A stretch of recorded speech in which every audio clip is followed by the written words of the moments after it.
That's ridiculous. They love that kind of stuff. All right, Okay. Are you ready? Ready? All right. I am Steve, and I am here with the Raw Goddesses. So, you are? Penni Shelton. I have rawfoodrehab.com. And I'm Dara Dubinet, and I have YouTube /Dara Dubinet, and I make raw food easy on YouTube for free. So, these are two very lovely ladies that I've met down here in Stevensville, Texas at the Burford Market. And I just wanted to ask them a couple quick questions real quick. I'm on a long-term juice fast, and several of my followers are. And what, in your opinion, what are the best foods when we come off of our juice fast?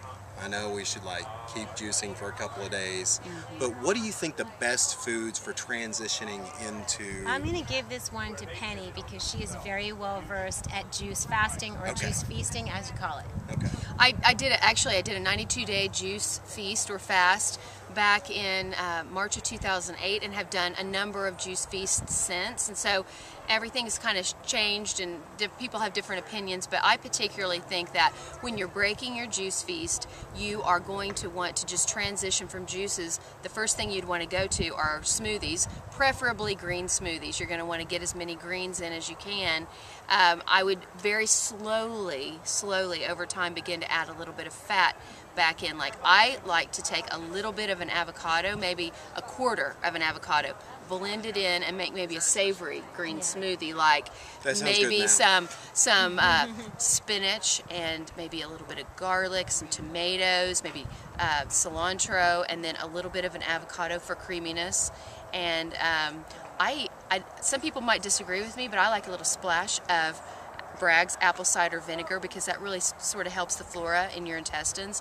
I think that's the way that I would like to go. When it sounds like, it sounds like the same way you go into, the same way, it's the way I go into. If you had asked me what do I do heading into a juice fast, I would say go from chewing foods to having liquids only, which is not just juices, it's smoothies and soups. So you have the fiber, but it's easy to digest. Then you go into juicing. Then on the way out, it sounds like you do the liquids only with smoothies with the fiber in it. That's a really good plan. So I did it wrong. I ate a supreme pizza, and then the next day you learn though. You learn. I started a juice You did it fast. the Joe Cross. You did the Joe Cross way. Yeah. That's what he did too. You'll detox easier and smoother. You don't want to. I did that too when I went to the Optimum Health Institute. I walked in with a cup of coffee in my hand, and I had sweats and nausea and fever the next day. So really, what you want to do is when you're preparing to do something like this, ease in. Yeah. Ease in. Yeah. Ease in and ease out. Yeah. And then obviously, don't hurt yourself.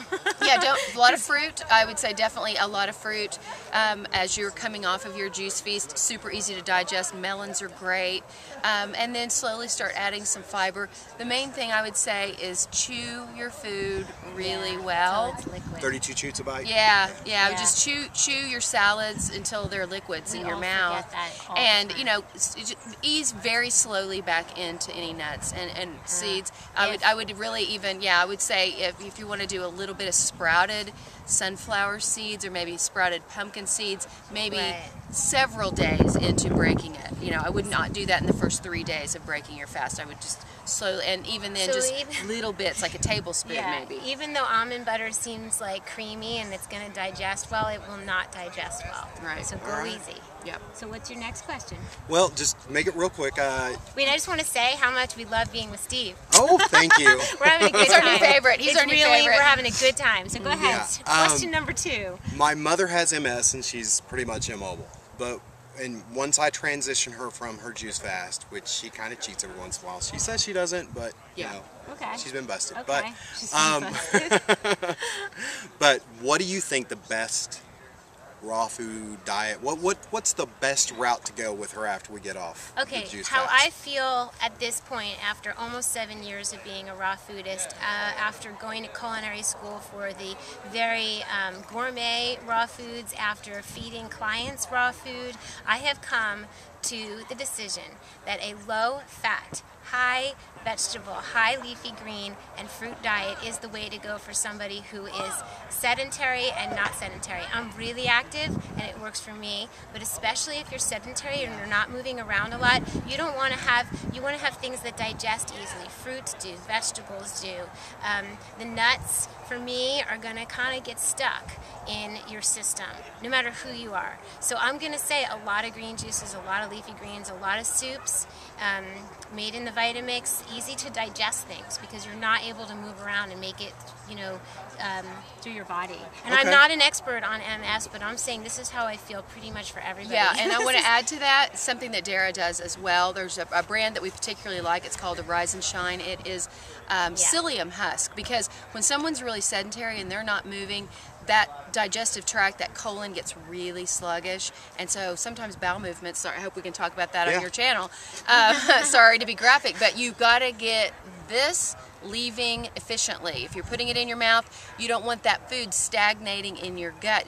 So adding in that psyllium husk into your juices, smoothies, soups, you do have a great thing that you do. You blend it with like pomegranate juice.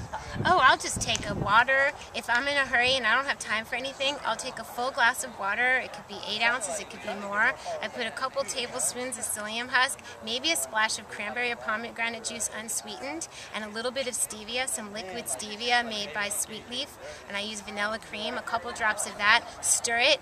Sometimes I let it sit and I can eat it with a spoon like a dessert. So you can do whatever you want with it, but definitely the psyllium, and a Rise and Shine makes a very fine brand. They're making me hungry. Oh, psyllium. We've been making him hungry. He's been hungry all He must weekend, be but he's really been a good hungry. boy. He's been a very good boy. But you know what? At that point, there's sometimes where I did juice. I've done juicing. I did 40 days once, and to me, it's not the end of the world if there's a piece of watermelon and you need to eat that piece of watermelon. Nothing's going to happen to you. That's still mostly water. Right. So don't freak out. Yeah. That's the most point. It's not about deprivation, because if you deprive yourself, at the end, you're just going to gorge on something. So go easy. Yep. Be kind to yourself. The love for yourself and the stress level, keep it down. Yep. That's the thing that gets people sick more than their diets. That's the message. It was really tough watching the raw food potluck. It'll always be around. The food is not going anywhere. He was over in the corner sucking the juice out of a watermelon, just like I would have just eaten it. Yeah.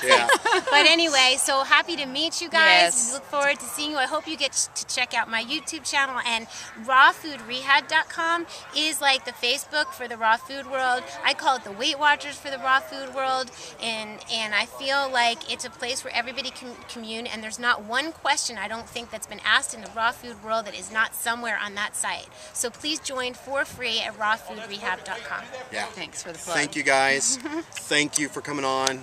Thank you guys. Thank you. Great video. You guys are awesome. So, hi guys. Day 76. Wasn't Penny and Dara just amazing? They are wonderful, lovely ladies, and I learned a lot from them. And it was great meeting them, and I can't thank them enough for meeting them and being encouraging and their words of wisdom. So you guys should all really check them out. But it's day 76. I'm feeling great. Thought I would take another day just to kind of take it easy before I try to work. I've got to make a lot of juice today. I did learn some things this weekend. One thing I did learn, that if you get some mason jars and you fill them all the way up and seal them, get them in the refrigerator, your juice will last 36 hours. So it's ultimately best to drink your juice right away, but instead of putting them in plastic containers, which I was doing before, which had BPA in them, that is a way to do up a bunch of juice. So today I'm going to do a whole bunch of juice. Going to make some dragon's breath juice and seal that stuff up so tomorrow I can get some serious work done. But my back is feeling great. I'm really trying hard not to do any working out and let the healing process go. It's killing me because I feel like I'm behind where I need to be, but in time. But, you know, as far as the 100 days, I don't know where I'm going with that. I don't know if I'm going 105, I don't know if I'm going 110, 120, 30, hell, I may even go 140 days. But I appreciate you guys watching. That was an awesome interview, I thought. And I was going to throw that up in a couple of days, but I really wanted to get that one up. And hopefully I'll get the new channel put together. I'm still working on a name, so I keep going back and forth on a few things. But anyways, you guys have been awesome. Hit the like button, subscribe. I really appreciate it, guys. Thank you.